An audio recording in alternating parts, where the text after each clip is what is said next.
All right. Let's get into it. You want me to say it, right? Yeah, every time. Well, there we go. it's Friday. Welcome back, everybody, to another episode of the Warfighter Tobacco Podcast.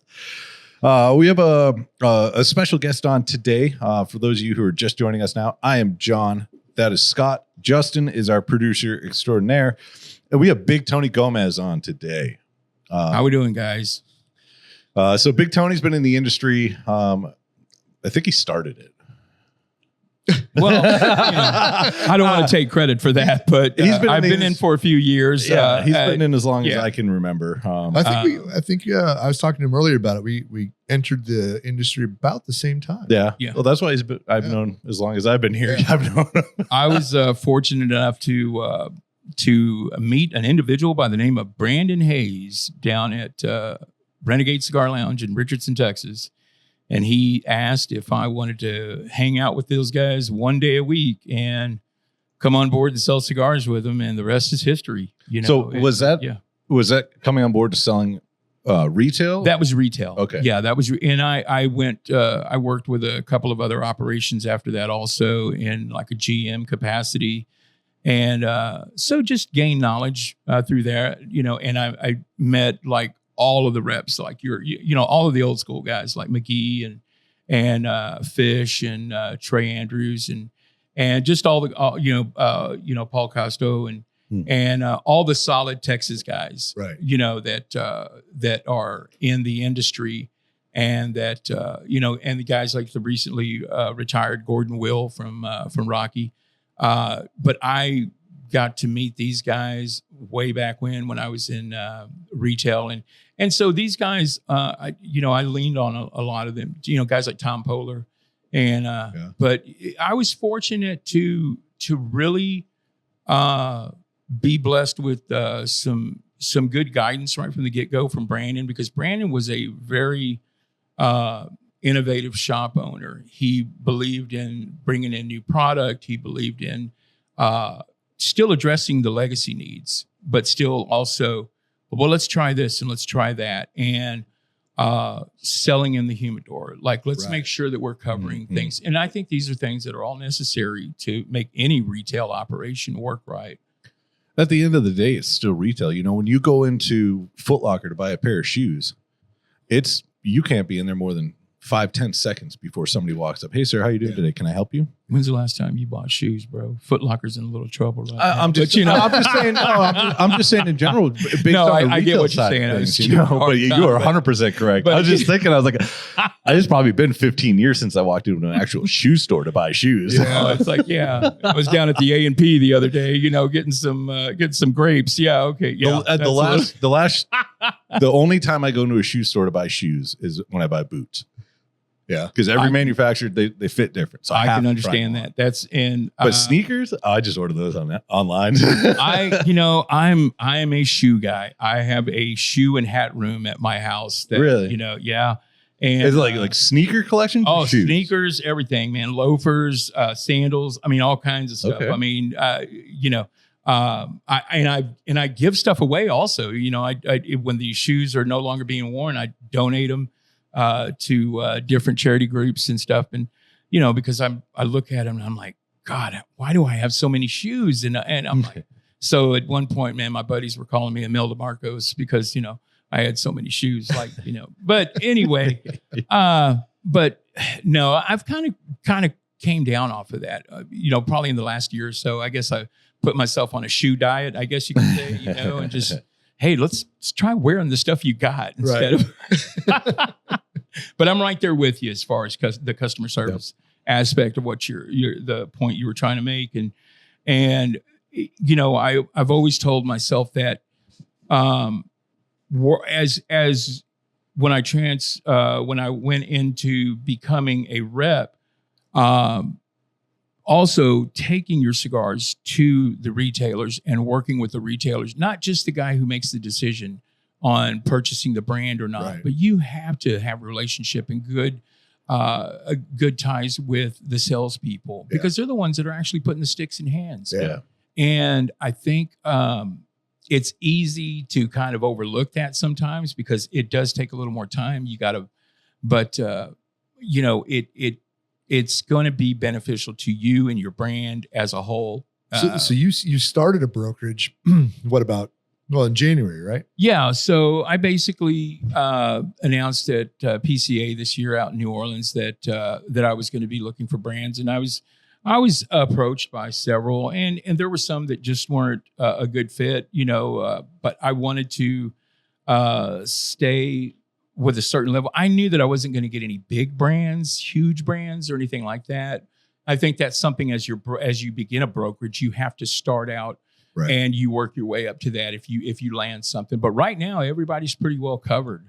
Yeah. So and that's why I was so happy to see you guys when you guys approached me and we began talking. Because it's like we were talking about earlier, it's a no-brainer. I mean, it's an in-state brand. It's a territory that's been covered before. It's well established. It's well received by a big demographic of cigar smokers. So there are things like that just, excuse me, there are things like that always play into your decision as far as getting a brand. I truly believe that there is something to getting along with the people you work with. You have to have a good rapport. There has to be mutual respect. But at the same time, it's like the two of you have a vested interest in one another. Yeah. And as long as you can remain, if you keep that into the process, you're going to do all right. So, So coming from retail, I like the fact that you came from retail, because I think, I came from retail, but it wasn't cigar retail necessarily. We did that a little bit for a while, but coming from retail, if you're trying to sell a retailer and you came from retail, I think it teaches you a little bit of how to do that. Or you're selling to your old self. Yeah. So you're like, without a doubt. Yeah. Without a doubt. When I approach this, my mindset is different because I'm approaching it as in I've been in those shoes before. Yeah.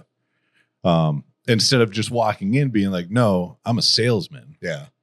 And that is my customer. Right. You don't really know what the ins and outs of that customer yet. Yeah. Like you need to understand, you need to crawl inside his brain and see how it works. And every business has, certain, like you might approach a brand new business and they're flush with cash, ready to buy. Mm-hmm. You might approach a business that, it's at the end of the year, they're cash poor, they got a bunch of inventory they're trying to get rid of. Like you have to know the timing of the business when you approach them too, and how to go about trying to sell them. It's because it's different. Exactly. Right. So, but without a doubt, you wouldn't know that unless you came from that world. Right. That's right. It's just something you gloss over and you're like, well, I can't sell to these guys. Well, at that particular time. Yeah. So nobody's buying right now. Yeah. So what time of year is it? Yeah. Exactly. And, I saw something on the internet the other day, Facebook, and it talked about, hey, who would want to be out in a trade show right now? Typically we're in Las Vegas doing them. Right. So you think about like we have everything going on right now. And typically there would be one of the trade shows, how, they grouped up together. Now they're pretty close to one another at the beginning of the year. Now it used to be to where one was at the beginning part of the year and one was towards the middle of the year. And so that kind of worked out for people. But I think the industry has adjusted to them being so close together. And a lot of time now there was different opinions about it, of course, which is normal, but your retailers that are really, they know their operation inside out. They were okay with it. Yeah. They just, made a decision to either go with one or the other, or just go hit both of them.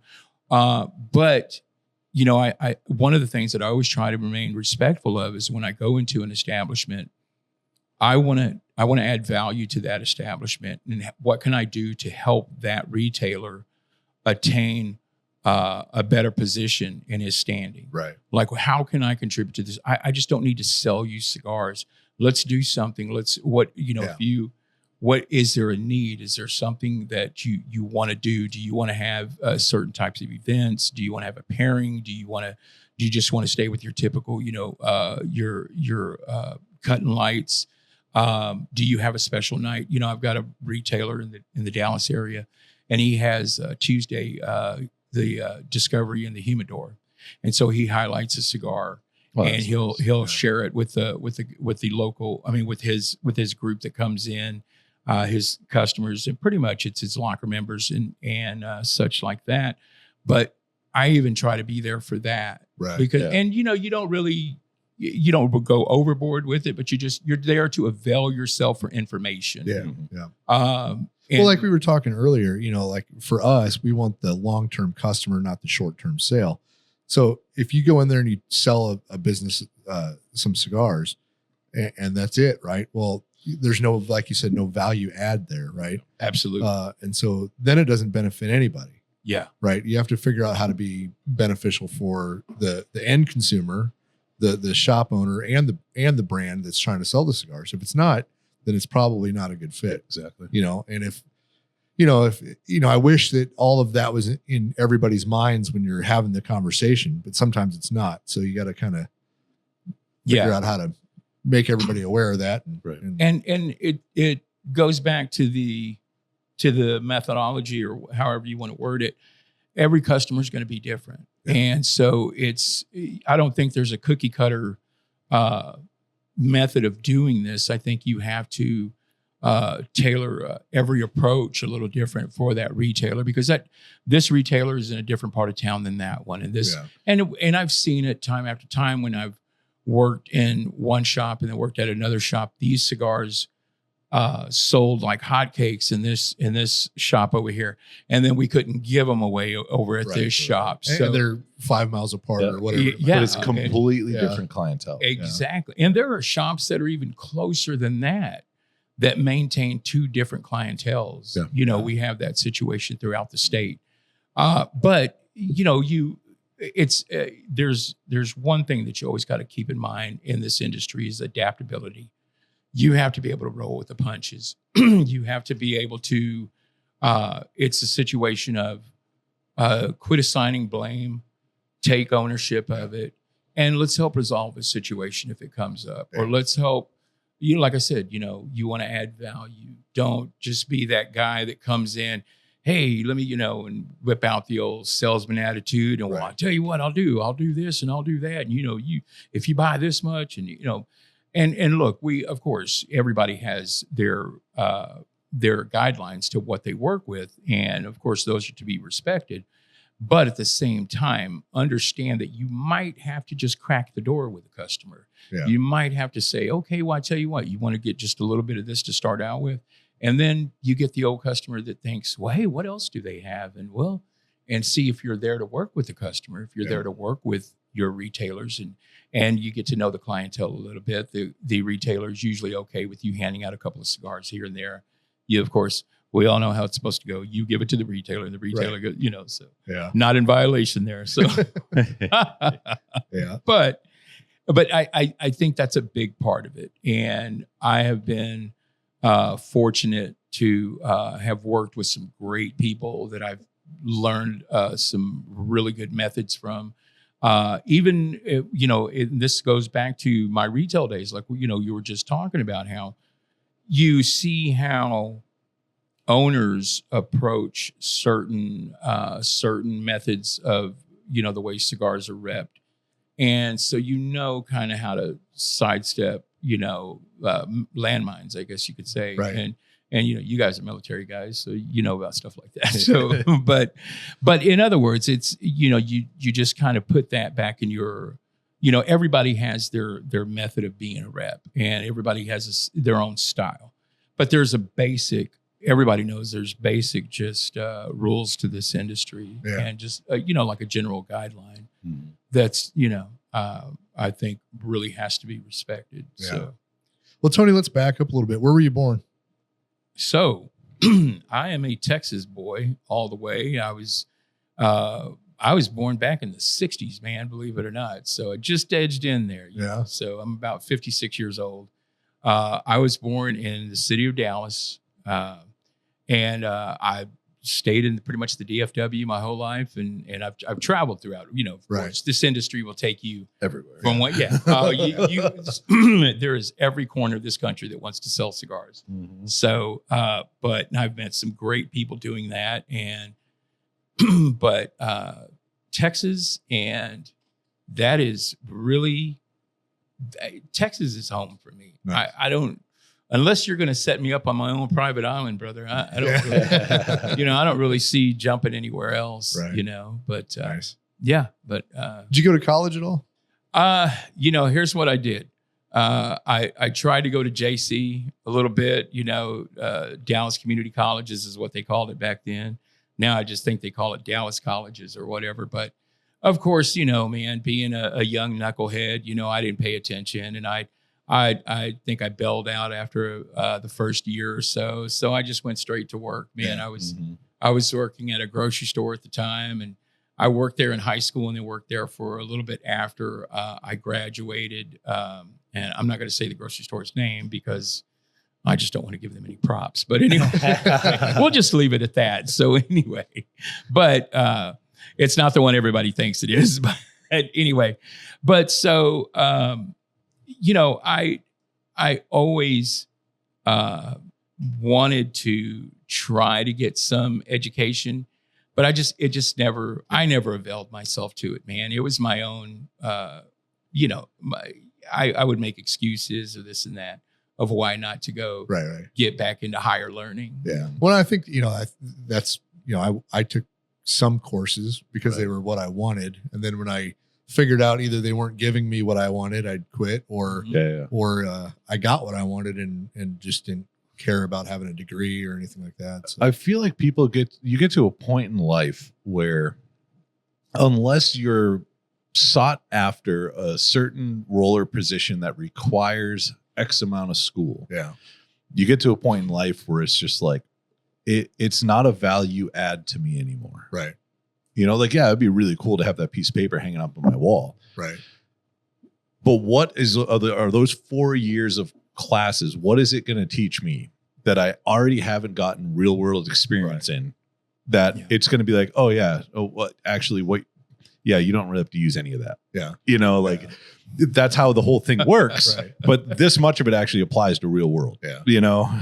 Absolutely. Well, I think it might be beneficial for someone coming right out of high school. It teaches them, how to be an adult, maybe. Yeah, it shows commitment. Yeah, it's more social stuff than it is actual knowledge, I think. There's a lot of value that's in it. I'm not saying higher education's a bad thing by any means. I'm just saying that, I'm 42 years old. If I was going to go get a bachelor's degree right now, I would probably murder people before I actually completed that course. You know what I mean? Like, I started out as a getting working towards an associate's in business with the JC plan, like I told you. But like I said, man, young and being a knucklehead just kind of took me away from it, I guess you could say. But I agree with you. And especially now in the state of our country, the way people are looking at college now, it's like, well, it's really not as necessary as one would think. Now, I think, of course, you have your fields to where college is absolutely necessary. Yeah, if you want to be a doctor, a lawyer, exactly. Something like that. Yeah. Yeah, you have to. Absolutely. I went to a tech school and got factory certified Harley and Honda. I used it for, 6 months and then it went on to something else. Actually, I ended up moving to Europe, and that's why I didn't continue down that career path. But, there was an end goal for why I went to that. Absolutely. But absolutely. Today's thing, I'm not trying not to change the subject, but I got to make a quick little point and then we can get back onto Tony's life. Trade school plays a huge role in today's day and age. Yeah. I would, if you're on the fence about going to college or tech or school and don't really know what direction to move in life,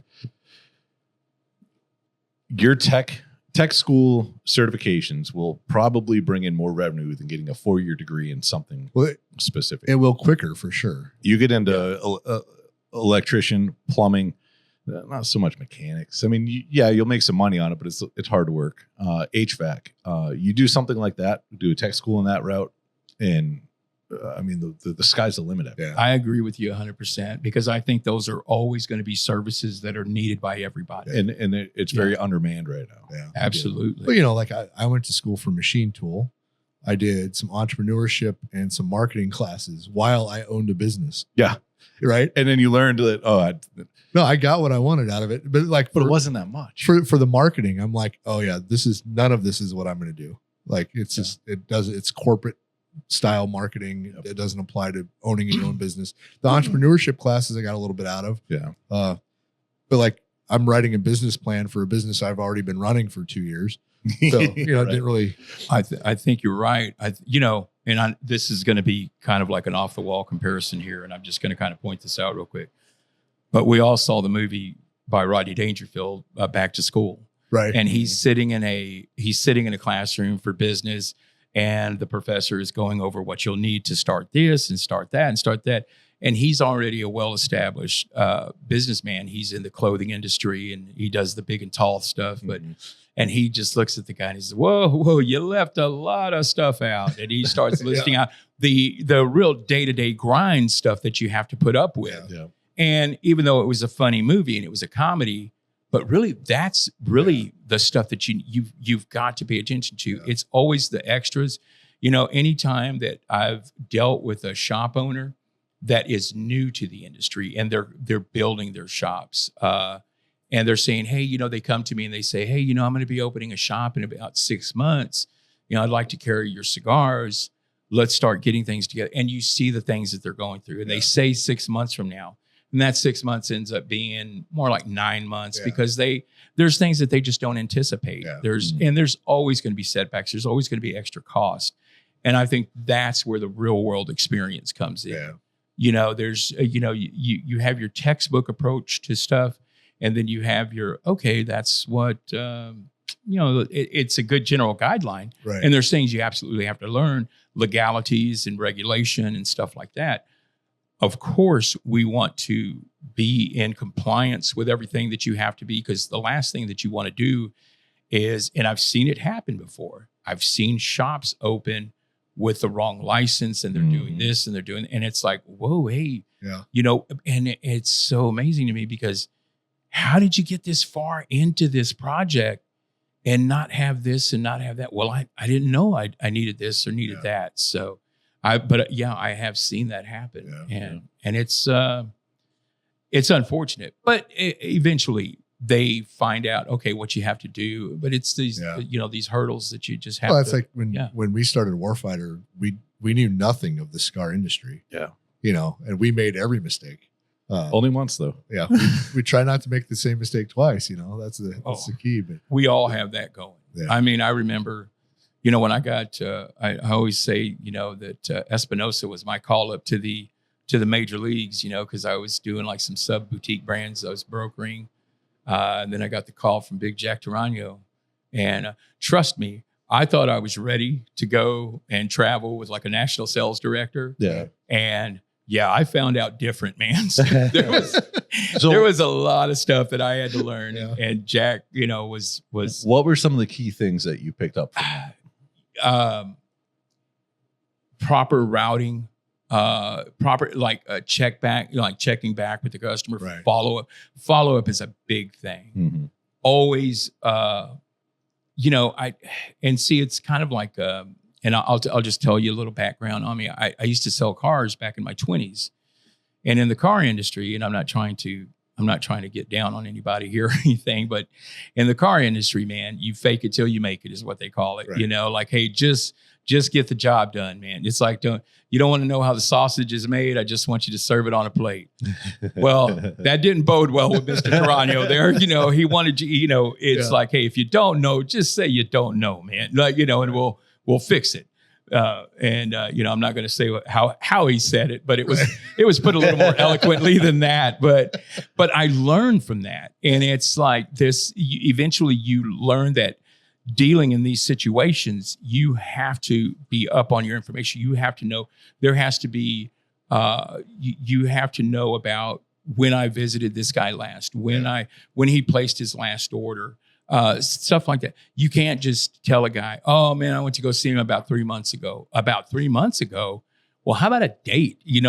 Are you keeping record of this? Are you keeping record? Mhm. You have to know. And when your national comes into town and you travel with your principal, have this stuff together. It's like almost you want to create like a cheat sheet for yourself almost of everywhere you're going to go, and make sure you have your act together as far as knowing when the last time this guy ordered was, what they ordered. Always know like the vibe of their shop. Always know when it's a good time to visit them. But Jack was really instrumental in teaching me that, like, you have to follow through. You have to know 100%, and teaching me the value of being able to think ahead. Right. That was a big thing with Jack, and anticipating 3 and 4 steps ahead of yourself. Right. Like, what are you going to do? You have to have a contingency plan for this. You have to have a backup plan for this and that. Don't just because, you always, if an issue arises, well, what do you do in that situation? Always have that worked out ahead of time. Yep.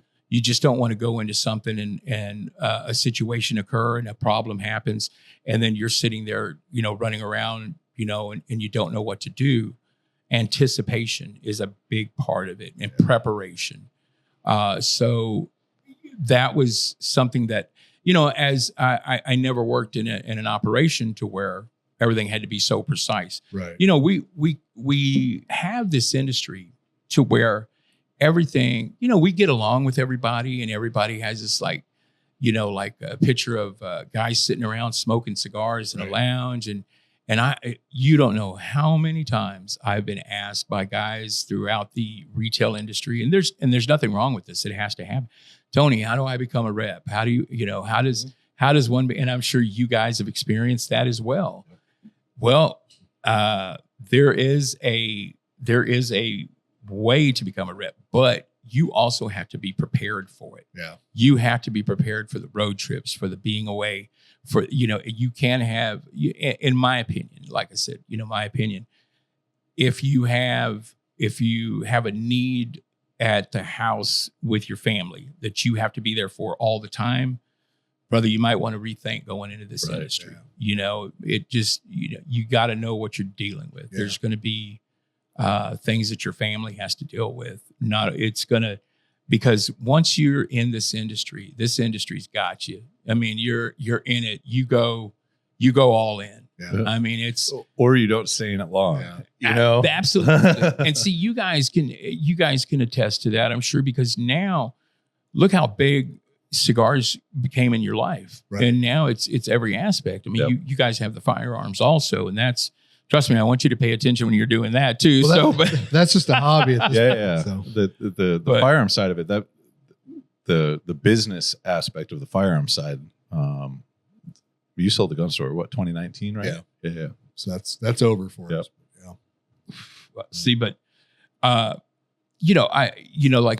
with being enthusiasts like you are, that takes a lot. I respect people that know a lot about guns, like we were talking about earlier. Yeah. And I have some guns at the house, and I'm not anti-gun at all, but I'm not like, I can't strip a weapon and really, it's like, hey, I'm going to take my gun to somebody and say, hey, can you fix this? Can you make sure this is right? I'm just not that. I'm not that guy that hangs out at the range all the time. Right. But I have a huge respect for people that do embrace firearms and respect firearms in a way. And that to me is something that it takes a lot of knowledge, because you have to know things. You have to know how to operate these things. It's kind of like cigars. Yeah, well, there's different levels of knowledge. There really is, yeah. Yeah. Like you talk to your average smoker. I wouldn't say average. You talk to a newer cigar smoker, and you're like, hey, what tasting notes do you get out of that cigar? And they're like, oh, it's good. Yeah. Their it's a nice line in the sand essentially for cigars is it's good or it's not good. Yeah. And then, years down the road, then it's like, oh, okay, I like cigars from this region, or I like them with this strength, or, same thing with firearms. You got guys that, I know if I pull this, something goes down and makes a hole downrange, right. And then you have guys that are like, okay, I can tell you every spec about this gun and how it functions and fires and works and moves and what parts can be interchangeable and what parts can't. There's different levels of knowledge to firearms, like just like there is this. Yeah, and like with like cigars are every aspect of my life. Well, when I was in the military for 10 years, using guns was every aspect of my life. Yeah. Then I got out and I was in retail and manufacturing, and then it was, making and selling, making mechanics of the firearms. Yeah. Like I had more knowledge about the actual firearm as that, not as a in the military. In the military, yeah. Yeah, I remember when I first got to the gun store. It might have been the first weekend I was there. A customer came in and he wanted a trigger replaced on an AR, right? And at that point, I was very green in the firearms world. I didn't know the ins and outs of the guns and how they work, and all. Like I knew what the military taught me, which was nothing. Yeah, how to use them. That was it. Yeah. And Scott he turned it up, no problem. Turns around, hands me the rifle with the trigger, and he's like, "Hey, go throw this in real quick." And I'm like, "Bro, I don't know how to fucking do this." And he's like, "What?" He's like, "You don't know how to replace the trigger." I'm like, "No, man. When I was in the Army, they told me don't touch anything in here, and I never touched anything in there." He's like, "Man." So he takes me downstairs and where we did all the work, and he shows me, and I'm like, "That's it?" And he's like, "Yeah." And I'm like, "Why didn't they tell us this?" He's like, "I don't know." Yeah. He's like, "But it's so much easier to clean if you had all this out." I'm like, "Yeah." Wow. But and that started me down a rabbit hole of learning, the function process of the firearm. Because once you understand how it operates, everything's so easy. Absolutely. And then it's just learning pieces and parts. It's just like cigars, like you originally have a cigar in your hand and it's not really intimidating, but you don't know about it. Yeah. Well, your average cigar user doesn't know what a Seiko, they like, what is that word? Yeah. It takes a different. Once you get into it and you understand I wouldn't really say functionality, but the intricacies of a cigar and what it is made of and how it's made, the process everything goes through in order to get rolled into us, absolutely. It's the same thing with firearms. Like once you go down that rabbit hole, you have a whole different respect for it. Yeah. Because you have that knowledge base. I think somebody asked me one time, like, so where on the plant is the Maduro? Nowhere. No. And everywhere all at the same time. Like absolutely. And there are things that you start learning, of course you basically start out, Robusto, Toro, Churchill. And, then you get into your Gordo, but then you start getting into your other sizes as well. Yeah. And your different Vitolas, and seeing it's just like the word Vitola, right. Yep. And the words like Viso and different leaf that's used for binder and filler. Yeah. And like you were talking about, your region. Yep. And, then you're asking a customer like, well, what kind of cigars do you like? Well, I like Robustos. Mm-hmm. Okay. Nothing. So I will try to help you. Oh, if I had a nickel for every time I heard that. Oh, what about this one? Oh, yeah. Yeah. Ooh, yeah. That cellophane smells real good. The cellophane. Yeah. So, and it's really easy. It's really easy to fall into the habit of treating that as a negative experience. But no, those are our favorites. Yeah. Yes. And that is our opportunity to come in and say, hey, well, I tell you what, let me show you a couple things. Yep. And that is how it all, and that's where the concept of adding value comes in.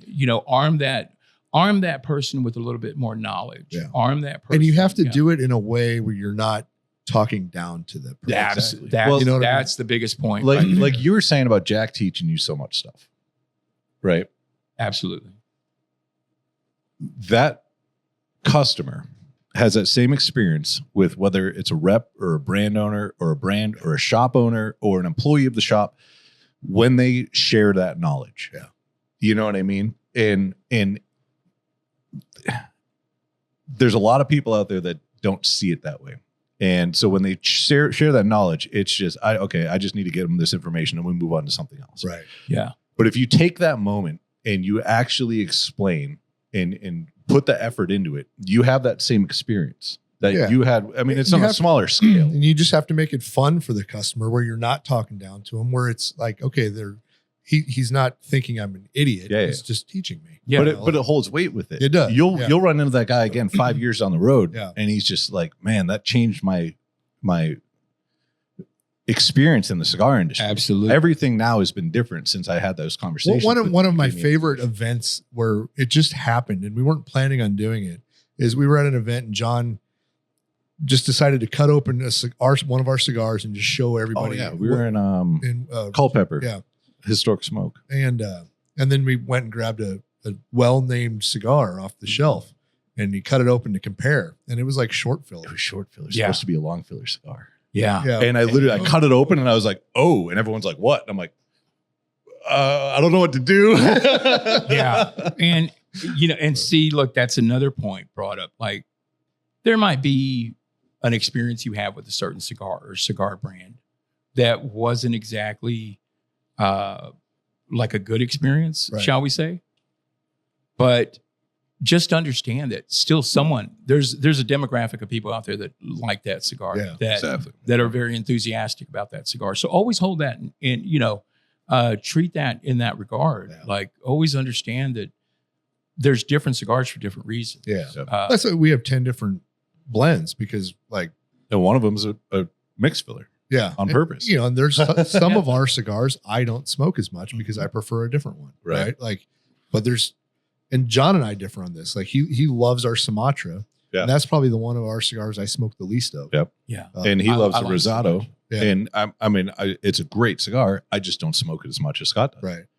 Our Rosado palates is are one different. your Rosado cigar is one that I don't smoke as often as Yeah. I should. I love that cigar. I do lean towards Sumatra. Yeah. I do lean towards Corojo. Mhm. These are just, and I love a great Connecticut in the morning. I'm still that guy who smokes a Connecticut with my coffee in the morning. Yeah. I mean, that's just the way I just like easing into my tobacco day. Right. Now, can I smoke a Maduro first thing in the morning? Yeah, I can, but I'm going to know in my mind, I'm going to think to myself, man, this is a pretty strong cigar for early in the morning. Right. And even though I've been in this industry for so long and people say, but you're used to smoking and but we still will tell my palate that because I mean, I can't just program my palate to do whatever it wants. It's Right. your palate's going to receive what it receives. And this is why we always are mindful of the fact that anytime we give a description on a cigar in a catalog or a price list or whatever the point may be, it's always good to kind of reiterate that with, this is kind of like a general, overview of the cigar because if the notes point out something like leathery or peppery or, like you were talking about earlier, John, but, and a customer says, well, I didn't get that. And it's like, well, okay, just it's all right, man. It's cool. Like every palate is different. Yeah, and of course, then we let them know that everything, your palate dictates what you pick up off of a cigar and what you've eaten and drank that day dictates what your palate. You're not necessarily wrong. And we're not necessarily right in putting that description. It's subjective. It is very subjective. For every person. Yeah. And there's been, with one of my lines right now, there's a cigar that they have that they tout it as a medium.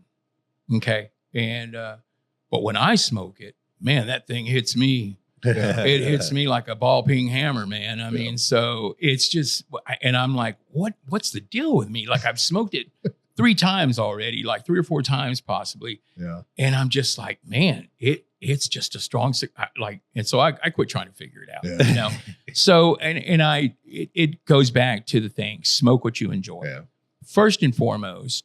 But of course, you're always going to, the customer and the smoker that wants to know more about this cigar, you have to provide that knowledge for him and avail yourself to that. But availing yourself to retailers and customers is something that's a big part of this industry.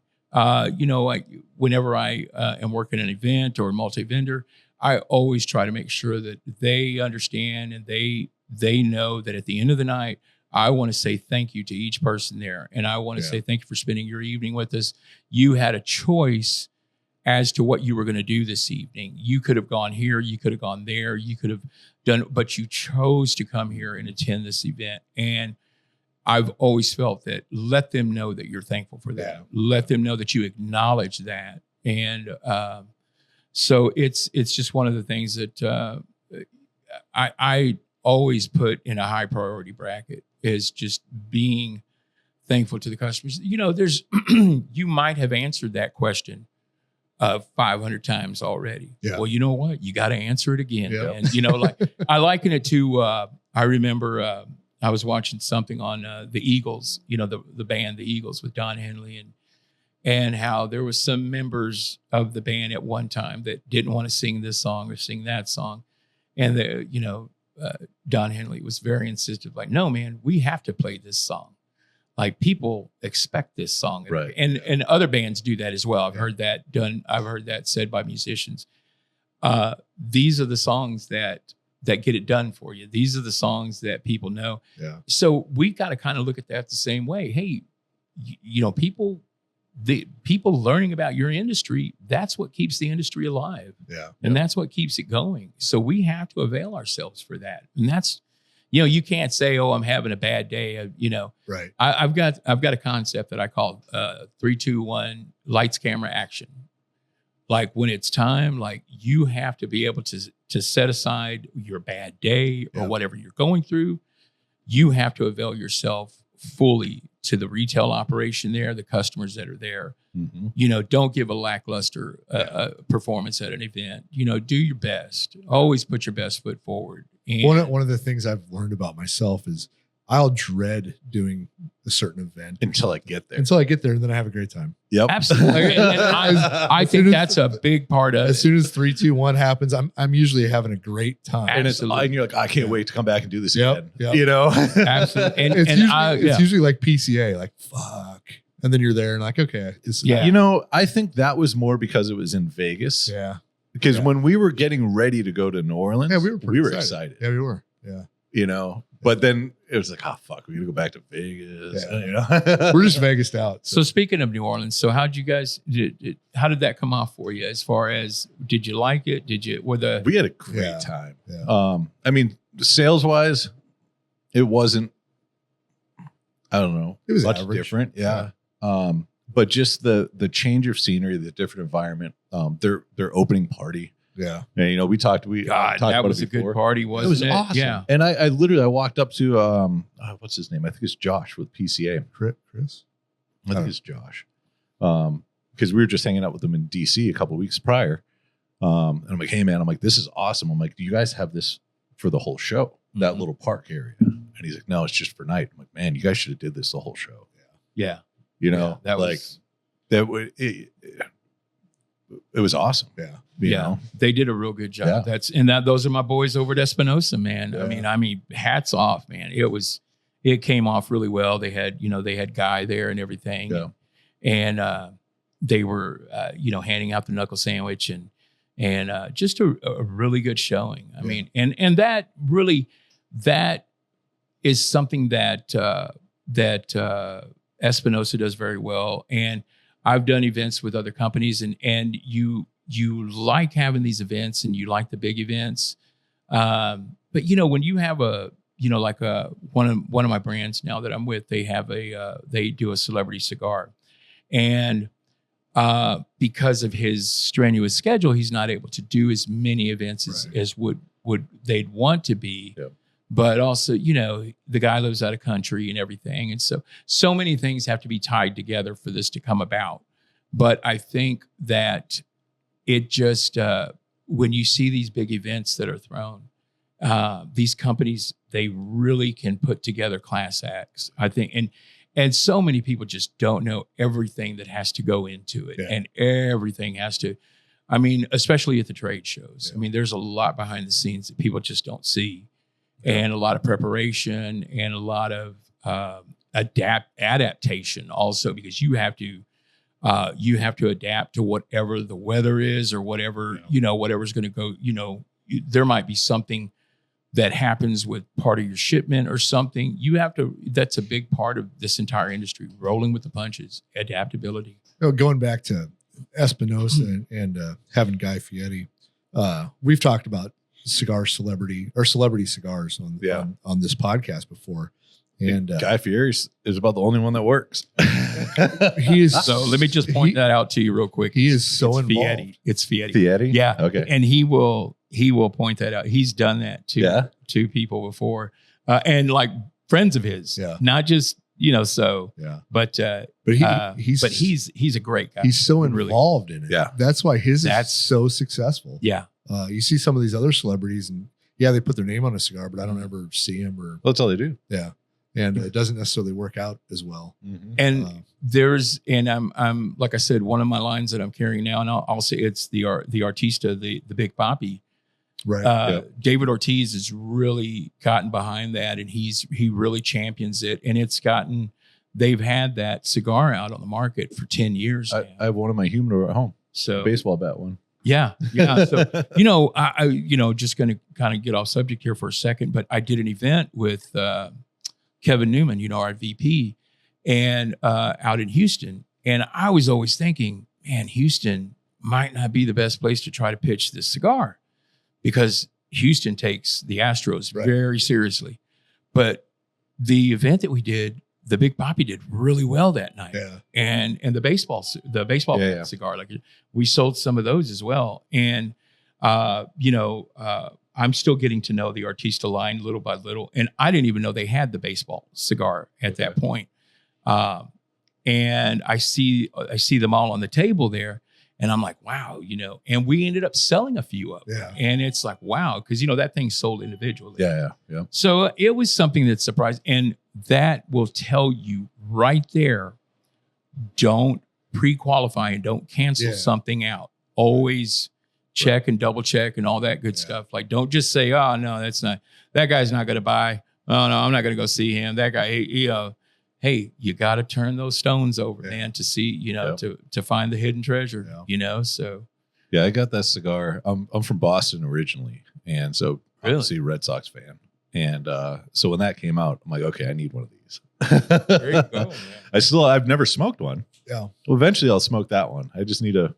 Tony, you have we've covered this before too, but a cigar in your humidor that you're just not going to smoke. Like just a collectible cigar. I do.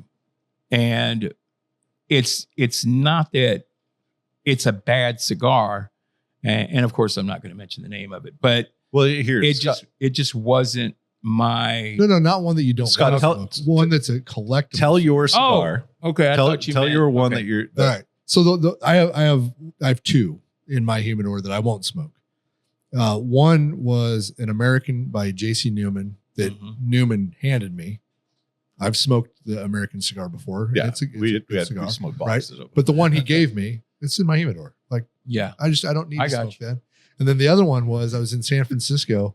I was moving my boy in the Coast Guard, and it was like through COVID. The only thing open in San Francisco was a cigar lounge. So I'm like, fuck it, I'll go in there. And they had a great booze selection and cigars, and they had two little cabinet style humidors. I got you. And I'm looking at the humidor. Nothing's crazy. It's all a little bit more expensive because it's San Francisco. Yeah. I'm hanging out with this couple, and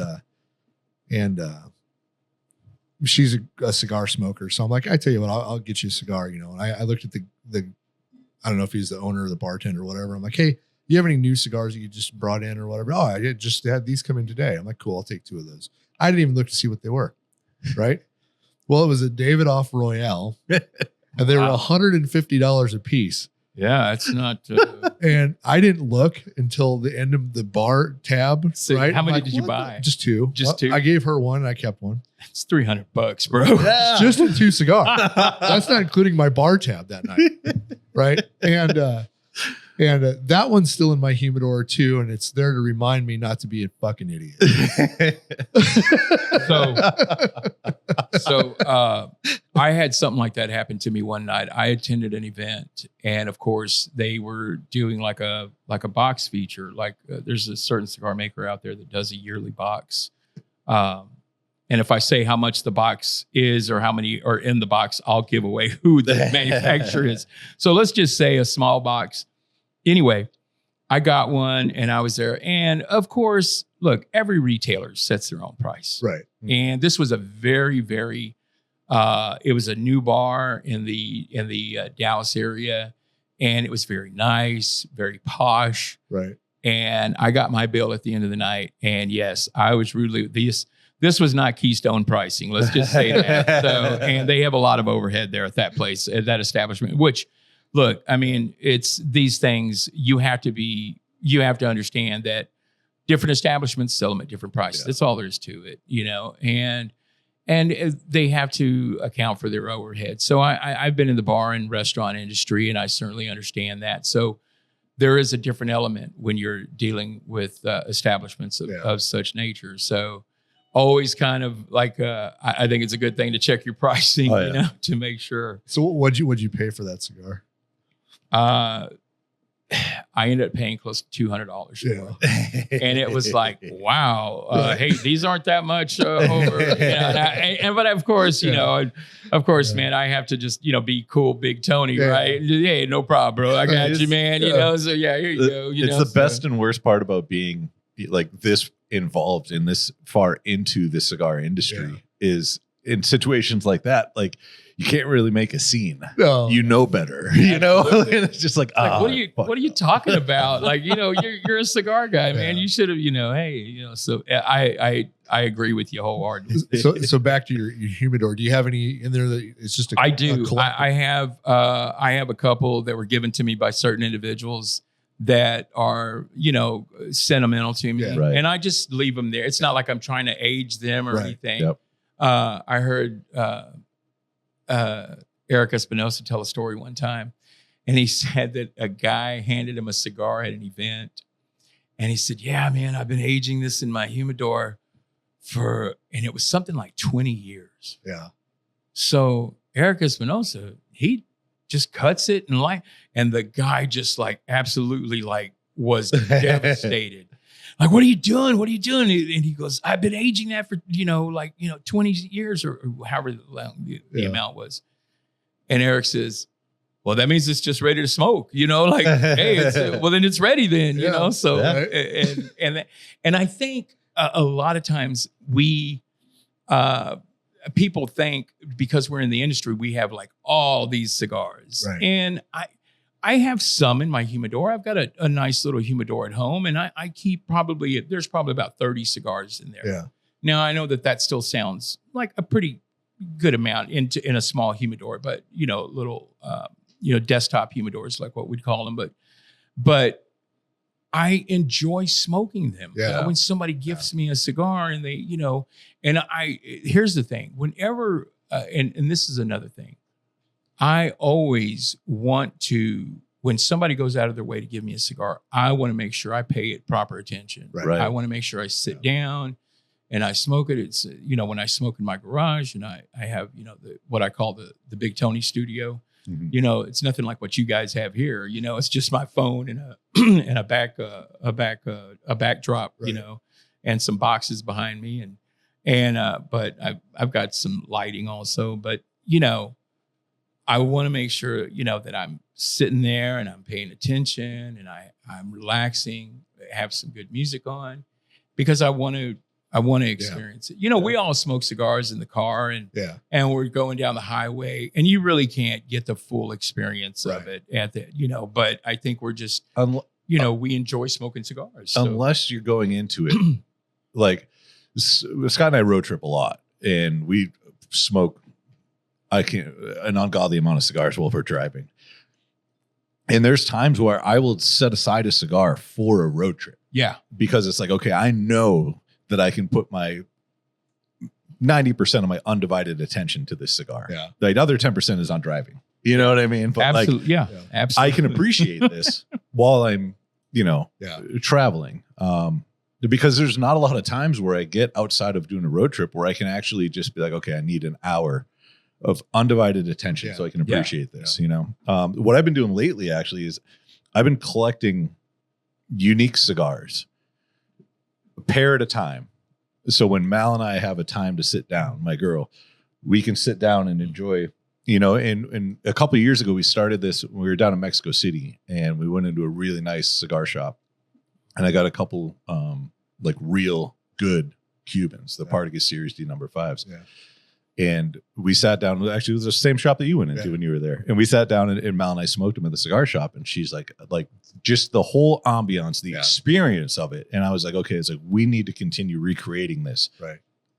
But based on the cigar, not the location, not any of that. And so we've done it a couple times since. And so now I started doing that. So now when I find, very unique, rare, hard, whatever it is, hard to find, just something cool. Yeah. I'll just get 2 and I just throw them in the humidor. And that day when she's like, hey, you want a cigar? I'm like, hey, Michelle, look, I have all this. Michelle and I used to do that. Then she just started smoking cigars, and now right. That went away. But yeah, we used to do that quite a bit. I get some good ones on deck at my house right now. I'm excited for when she wants to actually. I have, there's a few cigars that I have set aside that like fellow reps have given me and that I know are good cigars because they, sometimes they give you some of their premium stuff, right, when they have a little bit more abundance of it, I guess you could say.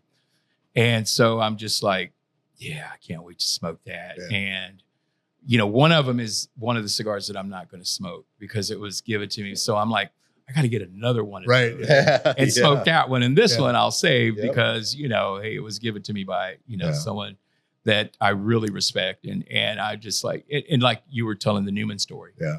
And I think it is, when you get that. Yeah. And sometimes I have regifted those and said, hey, you know what? Terrence Riley gave me this. Right. Or, so this owner, Matt Booth, gave me this, hey, that was, like, hey, look, I'm giving you something special here, man. Boofy himself handed me this, So yeah, there's, but like I said, I truly believe that cigars are to be smoked. Yeah. So enjoyed. So I try not to keep. We're coming from our world, and anybody really, right? You don't ever want to regret not smoking the good cigar with somebody because you never know when you're not going to be able to again, right? All the cigars that I talked about, I eventually will smoke those. There, I do have, now that I actually had a minute to think, I do have cigars, plural, 5, that I will never smoke. And they're actually in the humidor here, and they're in a little tin, and they're acid cigars.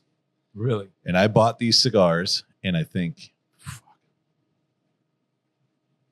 99, 2000, maybe 2001, something. Wow. Early, right? And I'll show them to you when you get done recording, because when you open the tin and you look at the cigars, it looks like the bands were printed on a printer in somebody's bedroom. Mm-hmm. Yeah, like that's how it was the like original days of Drew Estate. Yeah. And so I was going through a bunch of stuff one day, and I found a travel humidor in a box. I don't even know where it came from, but I know it was mine. I opened it up, and there were still cigars in it, and I'm like, oh shit! And it was that little tin. And I'm like, man, you know what? And the trade show's coming up. I'm bringing this to the trade show. I'm gonna go find Jonathan Drew, and I guarantee you he hasn't seen one of these in probably 10, 15 years. Yeah. And so I show up, and I was like, hey, he had a minute, and I was like, I just want to show you something real quick. You probably haven't seen this in a long time. And I pulled it out of my pocket, and I showed it to him, and he opened it up, and there were still 5 cigars in it, the 10-count tin. Yeah. And immediately he calls over somebody, which I think was one of their director of sales or something, and was like, when's the last time you seen one of these? And the lady was like, oh my God. Yeah. And I was like, all I wanted to is like, Jonathan, all I want is like, it's too much to ask. I get it. But I was like, if you could just put your John Hancock on that tin, that's like, it's just going to get thrown back in my humidor and going to sit there. Yeah. And he's like, yeah, man. He's like, no problem. So he did that, and he signed a couple other LE cigars and handed them over to us. That's awesome, man. But yeah, and it's just like, a lot of people talk shit about Drew Estate and acid cigars and everything like that. The acid cigar is the number 1 selling cigar in the world. Absolutely. Hands down. Yeah. Nobody can touch it. Right. And what Jonathan Drew did getting into this industry and creating that brand, it's insane. Yeah. You have to show respect where it's deserved. And as bad as the name as flavored cigars and a few cigars get, like, that transformed the cigar industry. Yeah. It availed itself to a demographic that normally wouldn't have gotten into cigars. Yeah. It was kind of like a gateway, cigar in a good way, because it showed, for so many years, the cigar world had a stigma to it. And now you've got all kinds of different lounges. You've got different kind of I meet demographics. I meet 22-year-olds who are such cigar nerds. Right. Right. Like I'm like, this is awesome. Yeah. Right. Because at 22, I wasn't thinking about nerding out on cigars. I smoked them. Yeah. Yeah. I Couldn't tell you anything else. and I didn't give a fuck. No. Right. Like, My palate at that point was good or bad. Yep. That was it. I still remember when I was in my 20s smoking cigars. Man, I thought I was on top of the world smoking a punch. Right. You know? And look, there's nothing wrong with punch. Punch Right. is still a great cigar, but I was like, oh yeah, this is it, man. This is the deal. And I remember getting my first Fuente, and then just and I think it was like a Chateau or something. A customer of mine had given it to me and gave me a couple of them actually. And I smoked it, and I was just like, wow. yeah. Like that's different, you know, like that's not, you know, so It's not backwoods. yeah, you know, and we all have our cigar experiences of how we got ushered into the world of cigars. Yep. And so with that being said, it's the same thing for everybody that still comes out and tries like, hey, do you know how many times I've been in a lounge and a guy walks in, well, hey, I'm new to cigars, and I just saw that you were here, and so I thought I'd step in and see what you guys have. That's a golden opportunity. Hell yeah. Those are my favorite customers. You know, as Warfighter, we market a lot to military guys.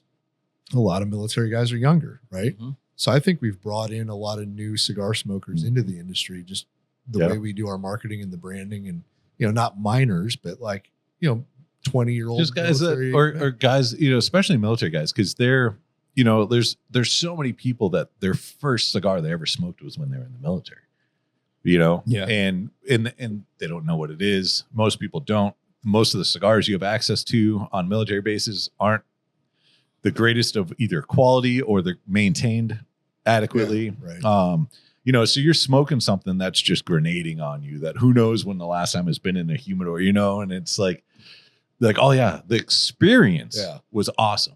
Right. And now you give them a good quality cigar and now they have that same great experience, but now they're absolutely. like, oh shit, like this is good. This is, and you're like, yeah, that's what cigars are supposed to be like. and we still get that experience still to this day whenever we come upon a great cigar, because we smoke things out of our road stock, and we smoke things that are given to us and everything, and then we buy cigars also because we still like supporting shops. But there's nothing like lighting a cigar and it just blowing your mind. Yeah, like wow, this is good. It doesn't even need to blow my mind about being great, but like if it's just something different, like like holy shit, like I don't know how they did this, like right, where it makes you wonder, like some of the stuff that like I find myself really appreciating when I'm smoking cigars is like I'll get like halfway through a cigar and like appreciate the construction of it. Yeah. Oh, absolutely. Like the little things like that where it's just like, yeah, I mean, the flavors might be amazing. The strength's right up my alley, but it's just like, man, they just did a really good job on this, like, absolutely. Yeah. Yeah. Yep. Oh, I totally agree.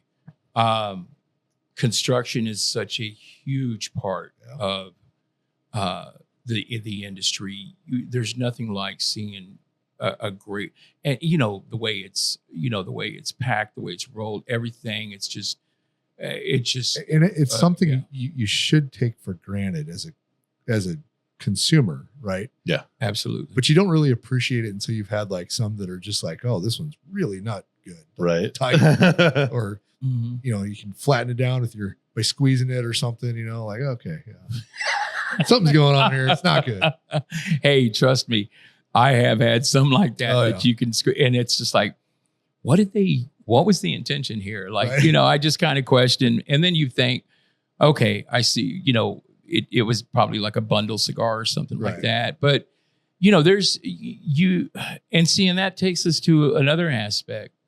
The guy that buys the bundle, that's still a necessary part of the industry. Absolutely. And it's just like, hey, look, they make these for a certain type of smoker, and that guy, or a certain even I'll smoke cheap cigars when I'm doing something where I can't pay attention, or you know what I mean. Yeah. Like, I just want something to smoke. Yeah. And I know it's like, yeah, I could get this really good cigar, but it's going to be a waste. yep, So instead, Yeah. I'm going to get whatever this is, and I'm going to smoke that instead, just because. Yeah.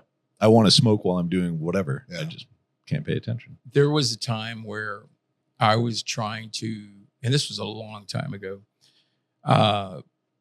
I was doing things like projects, like redoing like a piece of furniture, like a bookcase or something. I briefly got into that, so don't sit there and like try to ask me anything about home projects. But anyway, I would love just starting working on a project and having a good cigar with it, and put some good music on. Music and cigars, to me, man, they go hand in hand. Yep. And so that's something that I really like doing. So it just kind of relaxed you. It just and cap it off with a great cigar, and and I'm a coffee guy, you know, so a good cup of coffee, and a good cigar and some good tunes, and man, I'm a happy camper, brother. Yeah. Yeah. Cool. Well, I guess we should make an announcement then. Yeah, we should probably do that. Yeah. Yeah. So Tony Dun, da, da, da. is going to take the Warfighter brand in his portfolio, and he's going to be our Texas rep. Yep. So if you're a Texas retailer that's been listening and feeling like, those Warfighter guys haven't come and seen me lately, one, we're sorry. Yes. Two, we're trying to fix it, and you'll be seeing Tony here shortly. Yeah. That's right, guys. Yeah. So and I am so enthused to acquire this brand into the portfolio. And we've all known each other for a long time, and we've always had a good time anywhere we all show up together. Yeah. And so it was kind of like a no-brainer for me when we started talking about this, and I'm glad that we finally made time to, like, a lot of people think, hey, what do you do? Yeah. No, you really want to sit down with your people and talk about it and discuss things. And that way you have that there's a good solid rapport with one another. Right. And John and Scott here, they have just, they've availed themselves really well, and they've armed me with some good knowledge here. And I can't wait to get, to sink my teeth into this. So yeah. And It's going to be fun. It's going to be a lot of fun. Yeah. I don't know about the gun part. I don't want to fire in the wrong direction or anything like that. So you're in good company. We'll get you all all good to go. Now, if you have any questions or issues with your firearms, you yeah, don't have to go to your local store. You could just call us. yeah. Okay. Hey, no problem. Hey, I pointed that way, right? Yeah, Okay. not Yeah. Yep. So yeah, I'm looking forward to some good times. This is a great, solid brand. It's had a solid place in the marketplace throughout any region I've seen it in. It's very well received. The major demographic, of course, a lot of like Scott, you were saying earlier. Military is a big part of your customer base. Ex-military is a big part of your customer base. It's going to be really great to kind of meet a lot of people. And I've already met these people before, more than likely, but I think that you guys really, really took the bull by the horns and made your brand with like an intent almost. It's like, like a theme. We didn't know how else to brand it. It's just who we are, where we came from. Yeah. Like I could have named it, anything. And I feel like I would have had to do a little more pretending that way.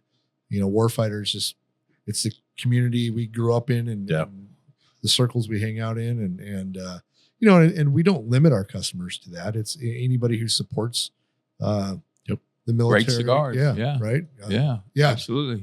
Great cigars, military, we hope that, as a veteran owned brand, you'll give us a shot, but if you're going to buy the second one, it's going to be because it's a good cigar. Absolutely. Right. So I've kind of always said kind of like the band in the box will get you to look. Yeah.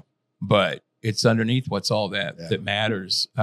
Someone really, really high up in the cigar industry told me one time, man, a leaf is a leaf is a leaf is a, well, I'm not going to say the way they finished it off, but they basically tobacco leaf is tobacco. You can dress it up any way you like. But if the quality's not there, man, it's just all for nothing, I think, Yep. you know, I agree. and we have a responsibility to move these brands forward and to keep the industry going as a whole. You know, there's, you know, some of the brands that I've dealt with have been considered boutique brands, right? Yeah.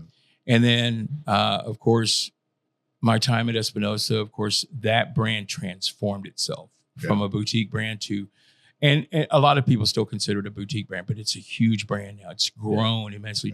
Jack's done a great job over there, and Eric's done a wonderful job, and Eric Jr. and Hector Alfonso and all the guys over there, Richie Riot and all the reps out there, you know, Tyler Jones and Gavin Grantham and Josh Bowling and, you know, Brandon Luna.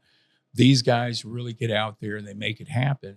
And but, you know, the thing is that when at the end of the day, the big cigar companies that we call legacy brands, those are a necessary tool. They're a necessary in the industry. A lot of people say, well, I don't smoke the big brands, or, well, I don't smoke boutiques. And I'll respect anybody's choice to smoke what they want to smoke.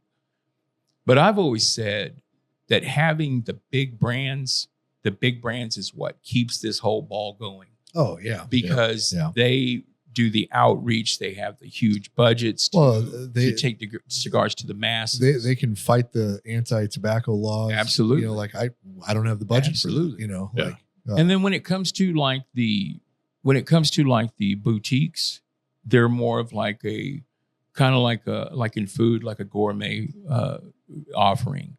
And it's more of a specialty, this and that. And everything depends on one another. Yeah. And it's all necessary. It's all in the big picture. It's all in the big picture of cigars and tobacco moving forward and keeping and protecting itself. Yeah. Because we do have to worry about, I just don't think there needs to be division amongst us, because we already have to contend with regulation and this law being passed, and every state has its own issue, but then we also have it on the federal level. Yeah. And look, I'm not going to get on a soapbox here or anything like that, but we need to stand united and as an industry and to keep this thing going. I've always believed so. Yeah, absolutely. No, we respect the hell out of some of the big legacy brands. Like, you know, like I wish I was a fifth generation, right? And maybe someday it will be. I don't know. You know? Hey, who knows? Hey, swing for the fences, right? Yeah, right. Yeah, absolutely. Well, I'm gonna stick a fork in this one, and thanks for coming on the podcast. Thank you, Tony. Me, gentlemen, and I'm looking forward to some great days ahead with BTG Cigar Brokerage and Warfighter Cigars. And if you're hearing us in the state of Texas or anywhere else, hey, let me know how I can facilitate anything you need. If it's not a territory I cover, trust me, I've always believed in passing the information along. We'll get the cigars to you somehow. Yeah, we will make it happen. Tony, what other brands are you covering? So I have Artista, which is, you know, the biggest in my portfolio. They do some great work. You know, Ram and Kevin Newman. It's a Dominican cigar company, and they've got great cigars as far as like the Artista line, and which has cigars like the Falu and the Harvest and the Midnight. And then there's the Sub 10 series, which includes the rebranding of the Puro Ambar and the Cimarron. And then they just released the Colorado cigar at PCA in the Sub 10 line. So beautiful stuff. And it's just great construction, great manufacture. I mean, and then they have, you know, your cigars like the Buffalo 10, which everybody knows. It's like, it is like, I think, one of the best everyday cigars in the industry, without a doubt. It's got a great price point. There's great availability to it. You know, Kevin was telling me that cigar is sold in over 30 countries. Wow. And it's withstood the test of time. Of course, they do the Big Papi, for David Ortiz from the Boston Red Sox. He's retired now, but everybody sees him on the baseball pregame and everything.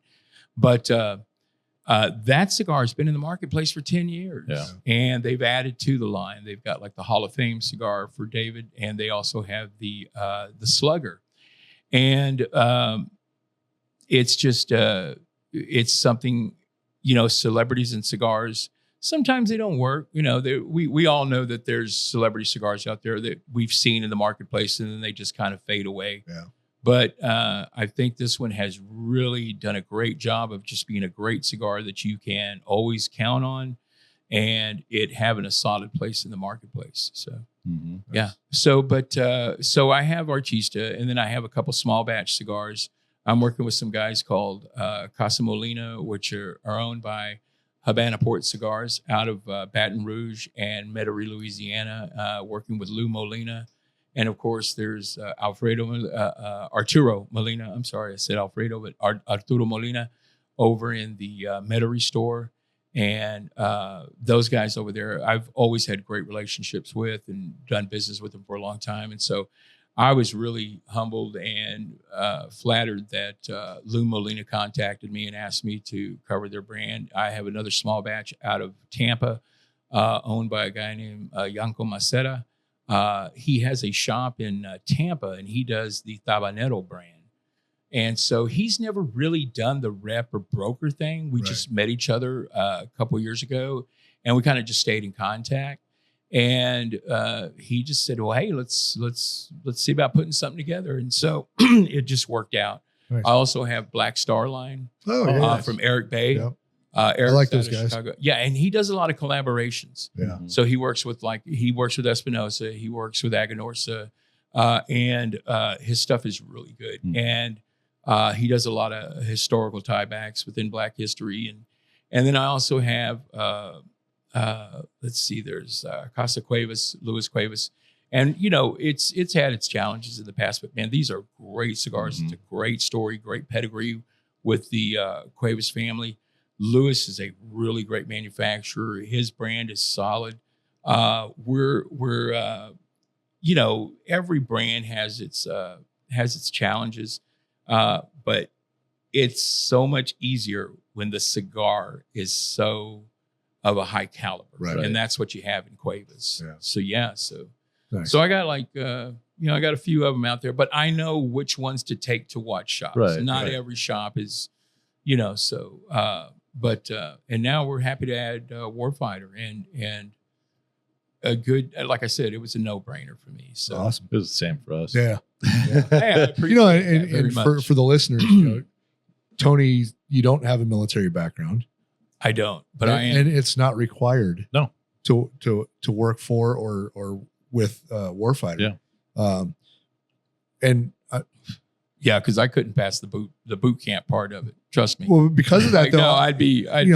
You've been in the industry long enough. I feel like you're going to be able to teach us something too. Yeah. So, and I'm looking forward to learning from you. As I am, sir. Yeah. As I am too. So. It's all mutual, gentlemen. Yep. All right. Awesome. Well, Justin, you got anything that you need to throw in that we forgot? Nope. Everybody drop a comment. Cool. Tony, you do anything on social medias? Yeah, I'm at let's see, Tony Gomez 9749 on Instagram and Tony Gomez Facebook. And I do a lot of work. I just social media stuff. I try to post and keep people aware of what I've got going on as far as the portfolio. We'll put that as a whatever, and then we'll try to get you some more followers. Absolutely, too, yeah. Cool. Awesome. Well, thank you guys for listening to our shit show. Yeah. This is actually a really, really good one. It was a good one. I enjoyed it a lot. But for all your smoky treat needs, warfightertobacco.com. Other than that, we will see you guys next week. Bye, everyone. See you. See ya.